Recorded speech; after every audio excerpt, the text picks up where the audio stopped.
এই যে দুইজন কি খাচ্ছে, চিকেন খাচ্ছে, চিকেন, তাই না ময়না? এই যেমন দুইটা বিল্লু, একজন হচ্ছে পিকালানি, পিকালানি, আর এটা হচ্ছে তোকোলানি। তো তোকোলানির হচ্ছে খুব পছন্দ ওই যে চিকেন স্টক, আর পিকালানিরও পছন্দ চিকেন স্টক। 2 চামচ করে, ডাল তোলা চামচে 2 চামচ করে চিকেন স্টক দিলে তারা আগে চিকেন স্টক খেয়ে নেয়, ওই যে তারপর তারা মাংসতে হাত দিবে। পিকালানিকে আজকে গরুর মাংস, মুরগির মাংস সব দিছি, আর তোকোলানিকে শুধু এই যে মুরগির মাংস দিছি, মুরগির মাংস। কি মজা, রান্নাটা খুব ভালো হয়েছে, কি মজা, সুন্দর ঘ্রাণ বের হয়েছে তোকোলানির প্লেট থেকে নাকি পিকালানির প্লেট থেকে, দুইজনের প্লেট থেকেই মজা। বলে বাবা কোনো কথা হবে না খাওয়ার সময়। আমার বিড়াল দুইটা মাছ আর মাংস ছাড়া আর কোনো খাবারে মুখ দেয় না, কোনো খাবারে মুখ দিবে না, এবং ওদেরটা আমাদের জন্য রান্না করার খাবার দিলে ওরা কোনোভাবেই খাবে না। তো আপনারা অনেকে জিজ্ঞেস করেন যে আপু আমার বিড়াল পাউরুটি, রুটি, মুড়ি, দই, পায়েস, সেমাই এসব খেতে চায়, তো এগুলো দেওয়া যাবে কিনা?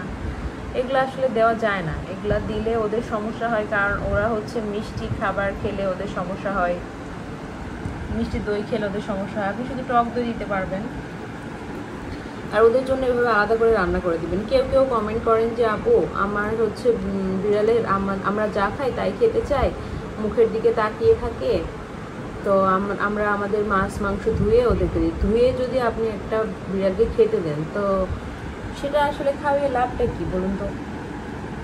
একটা খাবারের মধ্যে, ঝোলের মধ্যে তার পুষ্টিগুণ, ধরেন চিকেন খাওয়ালেন, আপনার জন্য রান্না করছেন, অনেক মশলা টশলা দিয়ে, সে তো এমনিতেই ক্ষতিকর, তারপর আবার ধুয়ে টুয়ে দিচ্ছেন, এটা খেয়ে আসলে ওর কোনো লাভ হচ্ছে না, পেটটা ভরতেছে।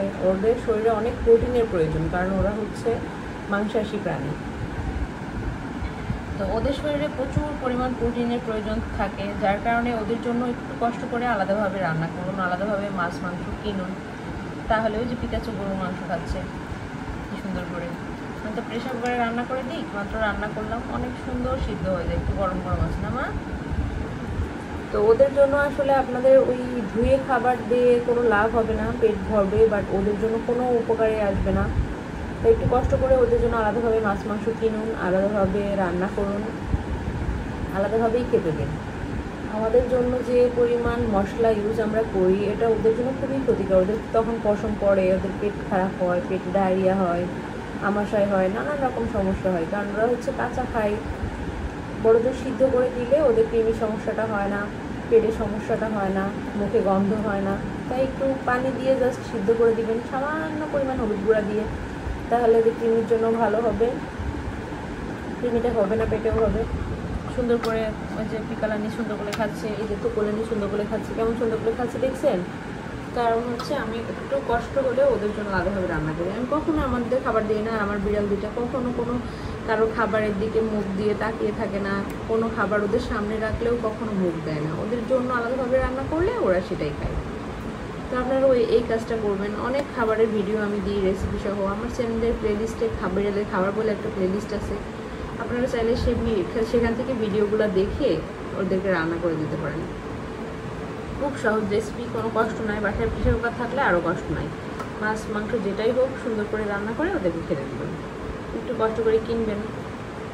আর আমি বলবো হচ্ছে আলাদাভাবে মাছ মাংস কিনলে যে খরচ আপনারটা, আমরা যে মাছ মাংস খাই সেটা তো তুলনামূলকভাবে দাম আরও বেশি।